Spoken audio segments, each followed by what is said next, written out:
और तेरा सूफी Islamic board अपनी कारकर्दगी तब्दील नहीं कर रहा है। तुझे अच्छी तरह से मालूम है कि PFI कौम के मजलूमों और तंजीम नहीं बल्कि पूरे हिंदुस्तान के मुसलमानों की आवाज़ है। तेरे जरिए बार बार ऐसे काम किए जा रहे हैं जो भाजपा और संघ करती है। कभी तू उलमा के खिलाफ लिखता है, कभी दावत इस्लामी के खिलाफ तहरीक चलाता है।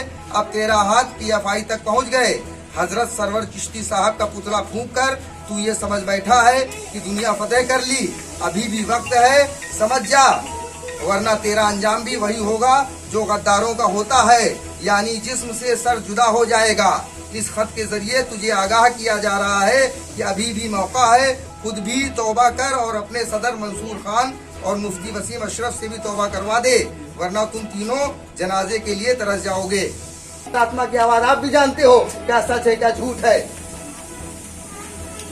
हर जगह पैसा लिया जाता है लेकिन राष्ट्रीय सुरक्षा के मुद्दों पे समझौता नहीं होता। मौलाना साहब, क्या नाम है आपका और आज क्या आपको लेकर? मैं सूफी मोहम्मद कौसर हसन मजीदी, सूफी इस्लामिक बोर्ड का राष्ट्रीय प्रवक्ता और राष्ट्रीय संगठन सचिव हूँ। हम लोग पिछले कई महीनों से PFI की गतिविधियों के खिलाफ उसको राष्ट्रव्यापी स्तर पर प्रतिबंधित कराने के लिए एक आंदोलन चला रहे हैं। इसके संबंध में कई बार इस तरीके के मामलात हुए कि सोशल मीडिया पर लोगों ने धमकाने वाली बातें की और गंदे गंदे कमेंट्स किए। खैर कोई बात नहीं, अवॉइड करते रहे हम लोग। आज एक चिट्ठी हमारे पास आई है बाई पोस्ट। उस चिट्ठी में PFI के किसी कमाल खान ने लिखा हुआ है, लंबा मैटर तो बड़ा लंबा है, उसमें लिखा हुआ गद्दार कौम कौसर मजीदी, तू और तेरा सूफी इस्लामिक बोर्ड अपनी कारकर्दगी तब्दील नहीं कर रहा है, यानी अपनी गतिविधियाँ नहीं बदल रहा है। और तुझे अच्छी तरह से मालूम है कि PFI हिंदुस्तान के मजलूम मुसलमानों की बात करती है और इसकी कोई ख़ास मसलक नहीं है, सारे मुसलमानों की ये तंजीम है। और तू कभी जो है जो मुसलमानों की आवाज़ को दबाने का काम कर रहा है।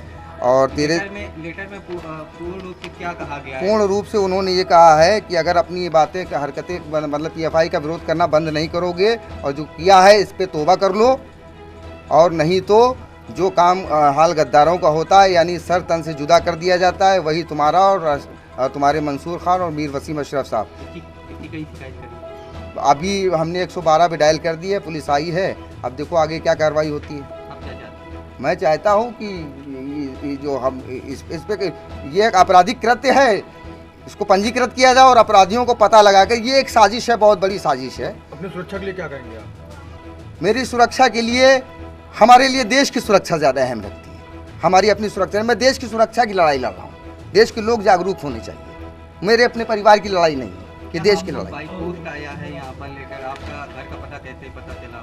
यही है तो जांच का विषय है। पुलिस को जांच करनी चाहिए इस विषय पर कि जो रैकी हो रही है। मुझे लगता है कि किसी ने यहाँ से एड्रेस भेजा है, क्योंकि इतना स्पष्ट एड्रेस दिल्ली पहुँच जाए किसी को नहीं पता है। तो हमारी दीवार पे लिखा हुआ है, तो यहाँ के किसी व्यक्ति ने भेजा होगा, पूरा नाम पता पद क्या है, मैं क्या लिखता हूँ, ये सब लिखा हुआ है। तो जाहिर सी बात है यहीं के किसी व्यक्ति ने भेजा होगा, इसमें कोई दो राय की बात नहीं।